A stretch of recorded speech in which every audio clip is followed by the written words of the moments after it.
Ngayon ay pinagdiriwang natin ang dakilang kapistahan ng tatlong persona sa isang Diyos o ang banal na Santatlo. Ang ating pananampalataya ay nagsasabi na merong isang Diyos sa tatlong persona, ang Ama, ang Anak at ang Espiritu Santo. Ang banal na Santatlo ay isang buhay na katotohanan na humuhubog sa ating pang-araw-araw na buhay. Ang Ama, ang ating tagapaglikha, ay ginawa ang bawat isa sa atin ayon sa kanyang larawan at tinatawag tayo upang mamuhay sa isang relasyon ng pag-ibig at pagtitiwala sa Kanya. Ang Anak, ang ating manunubos, ay nagligtas sa atin sa pamamagitan ng kanyang buhay, pagkamatay at muling pagkabuhay na nagpapakita ng malalim na pagmamahal at awa ng Diyos. Ang banal na Espiritu Santo, ang Sanctifier, ay nananahan sa atin, gumagabay at nagpapalakas at nagbibigay sa atin ng kapangyarihan upang isabuhay ang ating pananampalataya ng may tapang at kagalakan. Nawa ang misteryo ng banal na Santatlo ay magbigay sa atin ng inspirasyon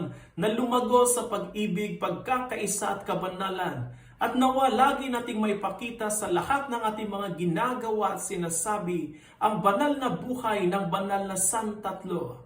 Sa ngalan ng Ama at ng Anak at ng Espiritu Santo.